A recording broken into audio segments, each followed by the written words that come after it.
नमस्कार, welcome to the Success Point. कक्षा 10 की सीरीज स्टार्ट कर रहा हूँ मैं। साइंस के प्रत्येक पार्ट के महत्वपूर्ण प्रश्नों को हम देखेंगे। तो इसी क्रम में पहला पार्ट है रासायनिक अभिक्रिया में समीकरण। महत्वपूर्ण क्वेश्चन आंसर देखेंगे। पहला प्रश्न है, लोहे की वस्तुओं को हम पेंट क्यों करते हैं? तो लोहे की वस्तुओं को हम पेंट इसलिए करते हैं ताकि संक्षारण से बच सके, क्योंकि जो लोहे की वस्तु है वायु नमी से क्रिया करके वो खराब हो जाती है। इसलिए उसको बचाने के लिए हम उसको क्या करते हैं? पेंट करते हैं। या आप पढ़ सकते हैं, तेल एवं वसायुक्त खाद्य पदार्थों को नाइट्रोजन से प्रभावित क्यों करते हैं? हमने देखा है कि जो चिप्स की थैली आती है उनमें नाइट्रोजन गैस भरी होती है, तो वो क्यों करते हैं? तो तेल एवं वसायुक्त पदार्थ को वायुरोधी बर्तनों में रखने से उपचयन की गति धीमी हो जाती है, यानी कि वो जो ऑक्सीजन से क्रिया करता है ना, तो वो ऑक्सीजन से क्रिया नहीं कर पाता। तेल एवं वसा युक्त पदार्थ को नाइट्रोजन से भी इसलिए युक्त किया जाता है ताकि उसमें उपचयन न हो सके। ठीक है, कुल मिलाकर के बाद वो ऑक्सीजन से क्रिया न कर सके, इसलिए उसमें नाइट्रोजन जैसी अक्रिय गैस भर दी जाती है, इसलिए वो लंबे समय तक सुरक्षित रह पाता है। तीसरा प्रश्न है, कॉपर सल्फेट के विलयन में लोहे का एक टुकड़ा डाल देने पर विलयन का रंग क्यों बदल जाता है? ठीक है, तो विलयन का रंग क्यों बदल जाता है? तो यहाँ पर अभिक्रिया हो जाती है। कौन सी अभिक्रिया हो जाती है यहाँ पर? कि जब लोहे की कील को कॉपर सल्फेट के विलयन में डुबाया जाता है तो वह भूरे रंग का हो जाता है, और लोहा जो है कॉपर सल्फेट के घोल में कॉपर को विस्थापित कर देता है। तो ये अभिक्रिया भी याद रख लेनी है कि आयरन की अभिक्रिया करा रहे हैं हम कॉपर सल्फेट से, तो आयरन सल्फेट बन रहा है, और बाय बाय Cu है ना। Cu कॉपर मतलब अलग हो गया। ठीक है, तो इस प्रकार से ये विस्थापन अभिक्रिया हो रही है। यहाँ पे कौन सी विस्थापन अभिक्रिया हो रही है? एकल विस्थापन। ठीक है, तो इस कारण से जो विलयन का रंग बदल जाता है। नेक्स्ट, ये क्रियाकलाप है पाठ में, तो इसको भी आपको देख लेना है। ये क्रियाकलाप क्या है कि भाई एक परख नली में एकत्रित गैस की मात्रा दूसरी से दोगुनी क्यों है, उस गैस का नाम बताना अपने को। ठीक है, तो ये प्रयोग इस प्रकार से है कि इसमें जल भरा हुआ है। इस पात्र में क्या भरा हुआ है? देखो, इस पात्र में जल भरा हुआ है, और जब इसमें ये करंट के तार हम डालते हैं, बैटरी से वायर डालते हैं, तो H2O जब टूटता है ना, तो H2O जल के एक अणु हम जानते हैं कि हाइड्रोजन के कितने? 2 हैं, और ऑक्सीजन कितनी बार है? 1 बार। तो निश्चित रूप से हाइड्रोजन गैस तो कितनी गुना इकट्ठी हो जाएगी? 2 गुना। और ऑक्सीजन कितना गुना इकट्ठी हो जाएगी? 1 गुना। तो इस प्रकार से ये आप वीडियो रोक करके और पढ़ सकते हैं। मैं आगे बढ़ रहा हूँ। ठीक है, नेक्स्ट प्रश्न, उत्प्रेरक से आप क्या समझते हैं? तो उत्प्रेरक किसे कहते हैं? उत्प्रेरक वैसे पदार्थ होते हैं जो अभिक्रिया के वेग को बढ़ा देते हैं या कम कर देते हैं, उसको बोलते हैं उत्प्रेरक। जिस प्रकार से क्रिकेट स्टेडियम में हम देखते हैं खिलाड़ी खेलते हैं और लोग क्या करते हैं? वहाँ पे चीयर करते हैं। लोग खुद नहीं खेल रहे हैं, लेकिन वो क्या करते हैं? चीयर करने से खिलाड़ी का हौसला बढ़ाते हैं। तो इसी प्रकार से उत्प्रेरक भी जो है अभिक्रिया का वेग बढ़ा देते हैं, स्वयं खर्च नहीं होते हैं। ठीक है, अभिक्रिया के वेग को बढ़ा देते हैं। इस प्रकार से आप पढ़ सकते हैं, उत्प्रेरक कहलाते हैं। ठीक, और नेक्स्ट क्वेश्चन है, वायु में जलाने से पहले मैग्नीशियम रिबन को क्यों साफ करते हैं? ठीक है, तो क्यों साफ करते हैं? ताकि वो आसानी से जल जाए, इसलिए साफ करते हैं। यदि मैग्नीशियम रिबन को नम वायु के संपर्क में रहता है तो उस पर सफेद रंग की मैग्नीशियम ऑक्साइड की परत जम जाती है। यह जो परत है वो मैग्नीशियम के जलने में अवरोध पैदा करती है, यानी कि मैग्नीशियम पूर्ण रूप से जल नहीं पाता, इसलिए इसको रिबन को रेगमाल से रगड़कर पहले साफ कर देते हैं ताकि आसानी से वो जल पाए। ठीक है, नेक्स्ट क्वेश्चन देखते हैं, प्रतिस्थापन अभिक्रिया क्या है? मैं फास्ट इसलिए चल रहा हूँ, 10 मिनट के अंदर अंदर आप पूरा पाठ रिवीजन कर सकते हैं अगर आपको याद है तो। प्रतिस्थापन अभिक्रिया क्या है?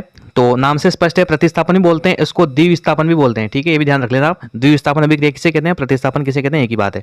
तो वह रासायनिक अभिक्रिया जिसमें अधिक अभिक्रियाशील धातु अपने से कम अभिक्रियाशील धातु के यौगिक को विलयन या गलित अवस्था से विस्थापित कर देती है, उसे प्रतिस्थापन अभिक्रिया कहते हैं। यानी कि अधिक अभिक्रियाशील तत्व कम क्रियाशील तत्व को विस्थापित कर देता है, यानी ज्यादा पावरफुल कम पावरफुल को हटा देगा, उसको बोलते हैं विस्थापन अभिक्रिया। ठीक है, अभिक्रिया आप देख सकते हैं, आयरन जो अभी अपन ने थोड़ी देर पहले देखी थी, ये अभिक्रिया वापस से Fe iron CuSO4 plus ApSO4 dot by by Cu, ये अलग हो गया यहाँ पर। तो ये कौन सी विस्थापन अभिक्रिया हो गई? एकल विस्थापन या सिंगल, है ना, सिंगल विस्थापन अभिक्रिया। नेक्स्ट, वियोजन अभिक्रिया से आप क्या समझते हैं? तो वियोजन का मतलब होता है टूटना। एक यौगिक कितने में टूट जाएगा? 2 में, उसको बोलते हैं वियोजन अभिक्रिया। ठीक है, तो वियोजन अभिक्रिया जब एक बड़ा यौगिक टूटकर 2 या 2 से अधिक यौगिकों में परिणत हो जाता है तो वैसी अभिक्रिया वियोजन अभिक्रिया कहलाती है। और उदाहरण ये देख सकते हैं आप, अभिक्रिया अपने मन से आप एक अभिक्रिया और परिभाषा और साथ में उसका एक अभिक्रिया उदाहरण वो जरूर याद रखें, परिभाषा और प्लस एक अभिक्रिया याद रखनी है। नेक्स्ट क्वेश्चन है, संतुलित रासायनिक समीकरण क्या है?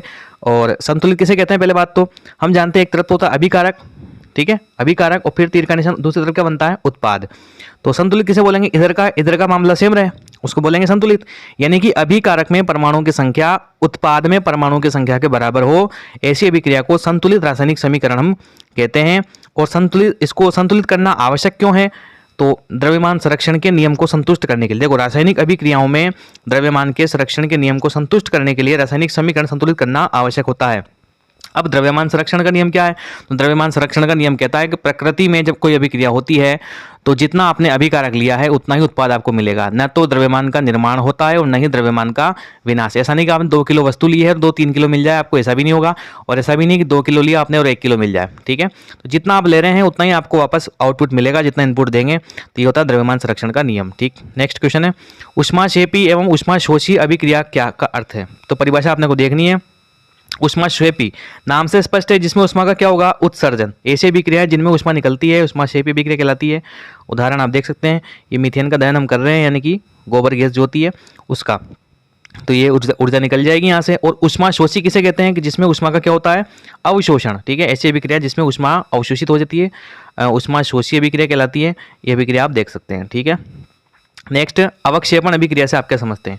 तो अवक्षेपण किसे कहते हैं? जब भी हम कोई अभिक्रिया करते हैं तो कुछ पदार्थ जो होता है वो विलयन में घुलता नहीं है और पात्र के पेंदे में जाकर के बैठ जाता है, उसको बोलते हैं अवक्षेप। और ऐसी अभिक्रिया कहलाती है अवक्षेपण अभिक्रिया। परिभाषा देखते हैं कि जब 2 विलयनों को मिलाया जाता है और उनकी अभिक्रिया से श्वेत रंग के एक पदार्थ का निर्माण होता है जो जल में अविलय यानी कि पानी में नहीं घुल रहा है, इस अविलय पदार्थ को क्या बोलते हैं? अवक्षेप बोलते हैं। और ऐसी अभिक्रिया में अवक्षेप का निर्माण होता है, उसे अवक्षेपण अभिक्रिया हम कहते हैं, ठीक है।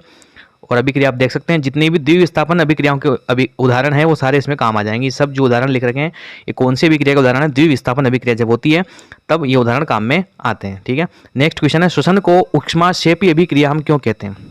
मोस्ट क्वेश्चन है, श्वसन को ऊष्माक्षेपी। देखो ऊष्माक्षेपी, पहले बात तो ऊष्माक्षेपी किसको बोलते हैं? जिसमें ऊष्मा का क्या होता है? उत्सर्जन होता है। अब श्वसन में ऊष्मा का कैसे उत्सर्जन हो रहा है? क्योंकि श्वसन की परिभाषा ही क्या है कि श्वसन करने पर ऊर्जा जब बने उसको बोलते हैं श्वसन। ऑक्सीजन लेने पर क्या बनती है? ऊर्जा। हमें जीवित रहने के लिए ऊर्जा चाहिए, यह ऊर्जा हमें भोजन से मिलती है जिसे हम खाते हैं। पाचन के दौरान भोजन जो है वो सरल पदार्थों में टूट जाता है।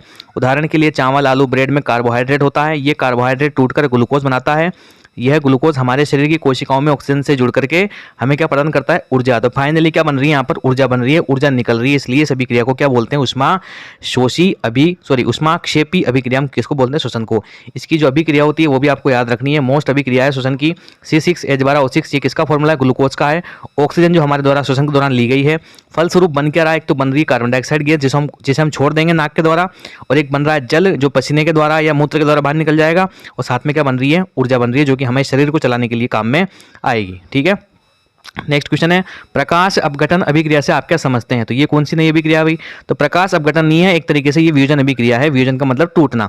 तो अपघटन या वियोजन वह अभिक्रिया जिसमें किसी यौगिक के बड़े अणु के टूटने से 2 या 2 से अधिक पदार्थ बनते हैं जिनके गुण मूल यौगिक के गुण से बिल्कुल क्या होते हैं? अलग होते हैं, ठीक है जी। तो एक पदार्थ टूटेगा, 2 बन जाएंगे, इसको बोलते हैं अपघटन अभिक्रिया या वियोजन अभिक्रिया। किताब में हमारे वियोजन दे रखा है, ये ध्यान रखना है, ठीक है। उदाहरण अभिक्रिया आप देख सकते हैं कि सिल्वर क्लोराइड आपने लिया, सूर्य के प्रकाश में उसको रखा, उत्प्रेरक का काम कर रहा है सूर्य का प्रकाश, तो चांदी अलग हो गया और कौन सी गैस निकल गई? यहाँ से क्लोरीन गैस निकल गई।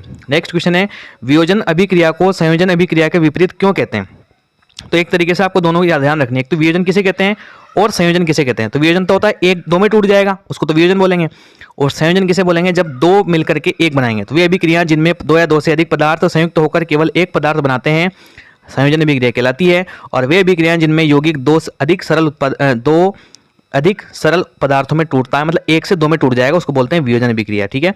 अतः वियोजन अभिक्रिया जो है वो संयोजन की बिल्कुल उल्टी है, ये अपने पता लग गया, ठीक है।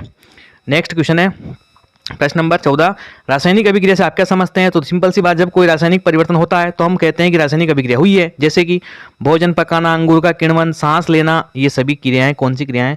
रासायनिक अभिक्रियाओं के कारण ही होती है, ठीक है। ताप में टेम्परेचर में चेंज हो रहा हो, रंग में परिवर्तन हो रहा हो, ठीक है, तो इन सबसे पता चलता है कि रासायनिक अभिक्रिया हुई है।